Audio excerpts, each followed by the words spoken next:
क्योंकि 400 फिर 10 लाख, क्योंकि और तो कोई वोट डालेगा ही ना, यही डालेंगे और ये अपने डब्बा आप भर देंगे। मैंने ये कहा था, मैं पलवलवाड़ी और तो खासकर बता दूं, वैसे तो ये जिले की पंचायत नहीं, ये क्षेत्र की है। फरीदाबाद से भी हमारे बहुतों गांवों के, खासकर बेवला महाराजपुर से जो मंत्री का गांव भी है, उससे भी बहुत साथी एक टीम आई है। मैंने ये कहा था कि हमने अपने पलवल का विधायक बनाया 28,500 वोटों से, और मंत्री जी आज तो ढूंढ रहे लोग वगैरह 10 लाख से जीते वो, तो फिर आप क्या करेंगे ये बता दो। क्यों गलत कहते हो तो फिर गड़बड़ हो जाए, और मेरे मुंह से कहीं भी निकल जा, लोग क्या यार ये गड़बड़ कर दे कहीं भी। तो एक ही मुद्दा है, और जो हवा चल रही है आज, आप सब बैठे हो, मुझसे ज्यादा ज्ञान है। मैं तो कई देर वैसे ही ठोक दूं, ना मैं बाबा जी ना मैं ज्ञानी, पर मैं कहता हूँ काम हो तो हो जाए, भगवान भली करे हो जाए। हो क्यों जाए कि आप सबकी आत्मा, आप सबका आशीर्वाद मुझ पे रहे, मैं बाबा तक कह दूं नहीं पार हो जाए। आज हवा जो सांसद हमारा, आप सब बैठे सरदारों, हर आदमी का कहीं ना कहीं दुख सुख में एमएलए सांसद के पास जाना हो जाए। ये नहीं कोई आम आदमी ना, कभी कोई समाज में दुख है, गांव में मोहल्ले में जा रहे हैं, तो इस मंत्री जी का 10 साल में 2 बातें आई समझ में। एक तो ये कह देना कि मुझे वोट थोड़ी दिए, मोदी ये दिए। एक सबसे बड़ा ये वोट मांगना कि मोदी ये दिए, मोदी जी को दिए और हमें ना दी। तो वो आदमी अपने आप में 100 कुंटल को समझने लगे कि तू तो बनुआ और तो क्या परिवार, ऐसा ही हुआ। जितने भी समाज, मैं यहीं से नहीं कह रहा, बॉर्डर फरीदाबाद बदरपुर बॉर्डर से और होटल बॉर्डर के सारे क्षेत्र सब आगे, वो एक बात कहता था, जब भी समाज जावे ना वहां पे टाइम ही ना आयो। या मेरी बात से आप सहमत हो? जब भी जावे उस पर टाइम नहीं था, और ये यही कारण है टाइम बदलने का। आज एक हवा चल रही है, आप सब जानते हो, ये चुनाव ना बीजेपी का ना कांग्रेस का, इस चुनाव की थीम है, इस चुनाव की बुनियाद है कि कृष्णपाल की गुजर के विदाई करना है, इस बारे में बोलना है। सुभाष चौधरी जिंदाबाद, सुभाष चौधरी जिंदाबाद। कुछ लोग, मैं ये नहीं कह रहा मंत्री जी के भी होंगे, कोई बात ना, उन्हें सबर है, उनसे मेरी प्रार्थना रहेगी कि जो हम सब करें वह हमारी हवा में चले और अपनी बात रखें। बात एक ही रखनी है कि कृष्णपाल गुर्जर का कैसे इलाज हो और कैसे उसकी विदाई हो। 2 शब्द कहो तो 20 वक्त और फालतू बोल लेंगे। मेरी आप सबसे प्रार्थना है कि आज अपने इस गुब्बार से गोत जात पात नाम गांव मोहल्ला कुलबा सबसे उड़ा के रख दो, ये मेरी आपसे प्रार्थना। इसी पे बोलना और इसी पे विचार करना। धन्यवाद। राम राम। धन्यवाद। चौधरी साहब ने अपने कुछ शब्दों के उद्गार किए हैं, वैसे तो गणेश टेढ़े बोले पर आज फिर भी ठीक ठीक की बात रख रहे हैं। अभी आपके बीच में दया बस्ती में बड़े मोहल्ले की सरदारी आई है, हम उसका तहे दिल से धन्यवाद करते हैं। जान से भजनलाल जी और तुलसी जी अपनी टीम को लेकर आए हैं, उनका भी मेरे साथ में जो साथी खड़े हैं वो कृपया बैठ जाए। मंच चलाना और उसमें जो वक्ता बोलता है उसका सारा डिस्टर्बेंस होता है, प्रेस वाले भी डिस्टर्ब होते हैं। तो मैं फिर अपील करता हूँ कि साइड में जो भी खड़े हैं, वो कुर्सियां भी हैं, पंखे भी हैं, कूलर भी हैं, उधर बैठ जाओ। युवाओं की जो टीम है उससे भी मेरा अनुरोध है। और अब आपके बीच में पानी की पूरी व्यवस्था है। जो बहरा है लड़के वो भी अपने बीच में पानी दे रहे हैं, लेकिन उनके बावजूद भी अगर कहीं प्यास लगती है तो गेट की साइड में भी और इधर टेंट की साइड में भी दोनों तरफ है। अब आज अध्यक्ष जी चौधरी पतराम जी चौहान से हम इजाजत चाहेंगे कि विधिवत रूप से सेकंड करने वाले श्रीराम जी पांचाल थे और फिलहाल जो हम हैं, आप फिलहाल देख रहे हो नेशनल सेंचुरी न्यूज नेटवर्क। बातचीत करें, फिलहाल हम हैं सांची ग्रीन गार्डन में। सांची ग्रीन गार्डन में आज पूर्व विधायक पलवल से सुभाष चौधरी जी ने महापंचायत का आयोजन किया है। तमाम आसपास के जो गाँव की सरदारी यहाँ पहुंची हुई आप देख सकते हो, बहुत जल्दी पधारेंगे। उससे तमाम पहले जो लोग हैं जिन वक्ताओं के नाम आए और हैं आप देख सकते हो वो अपने समर्थकों से बातचीत भी कर रहे हैं और लाइव चीज़ें हम आपको दिखाते रहेंगे। हम चाहेंगे कि आप लाइव को अधिक से अधिक शेयर करने की कोशिश करें। तो अब सबसे पहले जो नाम लिखवाया है अपनी अपनी पर्ची दे दें, यहाँ आके बताने की नहीं, हम पर्ची के लिए व्यवस्था कर देंगे, वहीं से उठा लेंगे। भगत सिंह पोसवाल असावटा से हैं, मैं उनसे प्रार्थना करूंगा कि उन्होंने सबसे पहले नाम लिखवाया, व्हाट्सएप पे भी बड़े सक्रिय रहते हैं। आज उनका संबोधन भी सुनने को मिल जाएगा, जहां कहीं भी हो मंच पर आए और अपनी बात रखें। भगत सिंह पोसवाल असावटा, और अपने जज्बे को सलाम भी करें और जज्बे को कंट्रोल में भी रखें।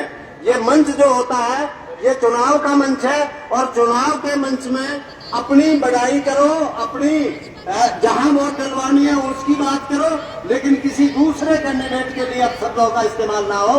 ये थोड़ी व्यवस्था रखनी पड़ती है, और ये सारी सरदारी उसकी जिम्मेदारी है कि अगर सही ढंग से मंच चलता है, सही ढंग से बात रखी जाती है, सबकी समझ में आती है। भगत सिंह भाई आप लोग जो है बहुत बहुत धन्यवाद। अध्यक्ष जी इजाजत है। राम राम जी। बहुत ही परम आदर और सम्मान के योग आज की सभा के आयोजनकर्ता हमारे पूर्व विधायक और सभी दिलों की धड़कन सुभाष चौधरी जी, यहाँ पर मौजूद पूरे इलाके की बुजुर्ग सरदारी और नौजवान साथी और छायाकार पत्रकार बंधु, साथियों, हमारा क्षेत्र ब्रज क्षेत्र के अंतर्गत आता है, और निश्चित तौर पर हमारे क्षेत्र के लिए एक बात पहले से कही जाती है कि बड़ा भोला भाला क्षेत्र है। जब जब कोई राजनीतिक विचारधारा की आंधी चलती है तो सबसे पहली बदलाव हमारे क्षेत्र से आता है। लेकिन इस क्षेत्र का ये दुर्भाग्य रहा है, यहाँ से लगातार मंत्री बने सब कुछ बने, लेकिन इस क्षेत्र का कभी विकास नहीं हुआ। कारण है कि ताकि लोग बड़े भोले वाले चेहरे लेकर आते हैं और हमारे नौजवान और हमारे बुजुर्ग उनकी बातों में आ जाते हैं और हम वोट दे देते हैं। साथियों, जब 2014 में हमारे सामने एक नई पैकेजिंग रीपैकेजिंग करके नरेंद्र मोदी सरकार की आई और उन्होंने तरह तरह के वादे किए, सामाजिक संस्थाओं को उसमें उन्होंने योगदान दिया। जैसे बाबा रामदेव जी ने भी कह दिया कि नरेंद्र मोदी जी की सरकार आने के बाद पूरे भारत देश को 35 रुपए लीटर पेट्रोल मिल जाएगा, और हमने मान लिया। हमने क्या, हमारे साथ साथ पूरे देश ने मान लिया। कुछ और निकल के आ गए पीछे उनकी टीम के खिलाड़ी, सामने कह दिया नरेंद्र मोदी की जी सरकार आएगी और आने के बाद किसी को भी टैक्स नहीं भरना पड़ेगा। मैं आप सब युवा साथियों से, बुजुर्गों से पूछना चाहता हूं, क्या ऐसा एक भी काम हुआ? पेट्रोल 65 से 100 पहुंच गया, टैक्स और बढ़ गया, और टैक्स तो टैक्स, ऊपर से उसमें एक नया नाम ले आए, जीएसटी टैक्स लगा दिया। जमींदार परेशान रहा। किसानों की फसलों पर जो खाद बीज का खर्चा होता है उसमें कुछ और जोड़ दिया गया। आप अंदाजा लगा कर देखिए आज किसान की कितनी दयनीय हालत है। क्या कभी आपने इस 10 साल के शासन में नरेंद्र मोदी जी के में एक भी ऐसा कांड सुना है कि किसी बिजनेसमैन ने, किसी बहुत बड़े इंटरनेशनल व्यापारी ने सुसाइड कर लिया हो? लेकिन हर साल हर महीने देश के किसी एक कोने से आवाज आ जाती है कि एक किसान ने आत्महत्या कर ली, पहनने को कपड़े नहीं है, बच्चों को पढ़ाने के लिए पैसे नहीं है। क्यों नहीं आती, क्यों नहीं जागते हम? आखिर हमारी अंतरात्मा कहां सो जाती है? जब बात वोट की आती है तो हम लोग छोटे छोटे मुद्दों पे हिंदू मुसलमान पे आ जाते हैं। कभी किसी, आपने कभी सोचा है कि नरेंद्र मोदी जो बार बार मुसलमानों की बात करते, क्या वो दरगाह में नहीं जाते? क्या वो मस्जिद में नहीं जाते? क्या वो अरब कंट्रियों में नहीं जाते? वो मुसलमानों के अलग अलग नाम से रीपैकेजिंग की पैकेजिंग करते हैं और अपने लिए वोट बटोर लेते हैं, हमको हिंदू मुसलमान के नाम पर लड़ा देते हैं। उनसे एक बार पूछिए, अपने दिल से पूछिए, हमें हिंदू मुसलमान की जरूरत नहीं है, हमें मोदी जी उस रोजगार की जरूरत है जो आपने कहा था हर साल 2 करोड़ देंगे। आपने 10 साल में भी 2 करोड़ नहीं दिए। आज हर गांव का युवा रोड पर घूम रहा है, लेकिन बहुत बड़ी प्लानिंग के तहत सोचने की जरूरत है। ऐसे ही हमको बेरोजगार नहीं कर दिया गया। साथियों, प्लान के साथ पहले नेटवर्किंग पर काम किया गया, हमको नेटवर्क फ्री दिया गया, डाटा लोगों को फेसबुक, व्हाट्सएप, इंस्टाग्राम में हमें बिजी किया गया ताकि बेरोजगारी का एहसास ना हो। एहसास हमें तब होता है, हमारी अंतरात्मा हमें तब झकझोरती है जब हम लोग खाली बैठते हैं, तब हम विचार करते हैं हम कहां परेशान है। लेकिन आज का युवा जैसे परेशान होता है वो इधर उधर से दिमाग हटाता है और आके सोशल मीडिया पे लग जाता है। और सोशल मीडिया पे एक ही बात होती है, हिंदू मुसलमान। अब तक 10 साल का कार्यकाल हो गया, आपने सुना था सबका साथ, सबका विश्वास, फिर आया सबका प्रयास, लेकिन अब लास्ट में चुनाव में क्या आया, फिर हिंदू मुसलमान। अब तो मोदी जी खुद अपने मुंह से हिंदू मुसलमान कह रहे। विचार करिए, मंगलसूत्र पर बात आती है, आपने सुना होगा, बड़े बुजुर्ग बैठे हैं, हमने तो यही सुना, बुजुर्ग कहते थे साथियों कि जब जुए की अंतिम बाजी खेली जाती है तो मंगलसूत्र ही दांव पर लगता है, और आज मोदी जी ने वही लगा दिया है, क्योंकि दिल कह रहा है, गवाही अंतरात्मा दे रही है कि हार रहे हैं। और हार इतनी बुरी तरह से रहे, कोई कृष्णपाल जी से पूछे, रात में एक दूसरे के क्षेत्र में था, इस पंचायत के लिए, इलाके के गांवों में, तो मेरे सामने लड़कों के पास फोन आ रहे थे, खटाना जी के, कृष्णपाल जी के पिए के, कि भैया सुभाष चौधरी की पंचायत में नहीं जाना। क्यों भाई? अरे चौधरी साहब तो इस इलाके की ऐसी अनमोल धरोहर है जो राजनीतिक है ही नहीं। आप इनके पूरे जीवन को उठाकर देखिए और विचार कीजिए, इस शख्स ने कभी अपने लिए कुछ नहीं मांगा, जो दिया आपने दिया। इस शख्स ने कभी कोई पूरे जीवन में 1 रुपए का आरोप लगा दे, जब जो निर्णय लिया चौधरी साहब ने, वो निर्णय एक लिया कि क्षेत्र की भलाई के लिया, कैसे मेरा क्षेत्र आगे बढ़े। वो आज भी टिकट की दावेदारी नहीं कर रहे। साथियों, मैं आपसे चंद शब्दों में, क्योंकि वक्ता बहुत है, ये तो अंदर की टी से बोलेंगे तो शाम हो जाएगी, तो मैं आपसे इतना ही कहूंगा कि आज भी उन्होंने जो कदम उठाया है, पार्टी में रहकर, शायद सुभाष चौधरी जैसा पैदा कोई माँ एक ही बेटा पैदा करती है पूरे देश में, जो जिस पार्टी में रहे उसी पार्टी में रहकर उसका विरोध कर दे। बहुत बड़ा करेजा उनका। मैं चाहूंगा आप लोग जोरदार तालियां उनके लिए बढ़ाए, और जो तालियां आप बजाएंगे उनका हौसला अफजाई करेंगी, और पलवल और फरीदाबाद क्षेत्र का निश्चित तौर पर भला होगा। इन्हीं शब्दों के साथ आपसे ये आशा और उम्मीद रखता हूं कि आप सब चौधरी साहब का साथ देंगे, उनको मजबूत करेंगे, और आने वाले समय में पलवल और फरीदाबाद लोकसभा में एक ऐसा बदलाव लाएंगे जहां रोजगार होगा, जहां किसान खुश होगा, मजदूर खुश होगा। जय हिंद, जय भारत। एक बार जोरदार नारा लगाएंगे, भारत माता की, भारत माता की। बहुत बहुत धन्यवाद साथियों।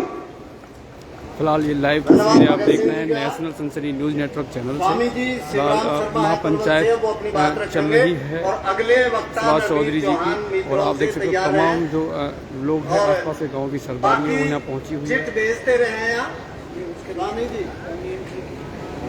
हाँ दूंगा।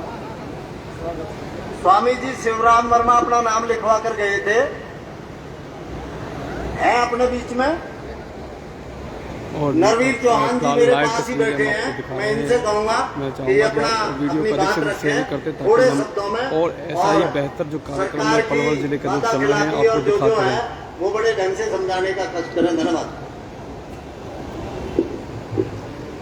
सबसे पहले पंच सरपंचों को राम राम। अध्यक्ष जी से इजाजत चाहेंगे। बहुत बहुत धन्यवाद। हम तो सरदार एक ही बात कहेंगे, सबसे हाथ जोड़ के जिस लिए आए हैं या महेंद्र प्रताप के लिए, सब उसको साथ दो और वह भैया के हाथ मजबूत करो। हमारा तो यही कहना है। जय हिंद, जय भारत।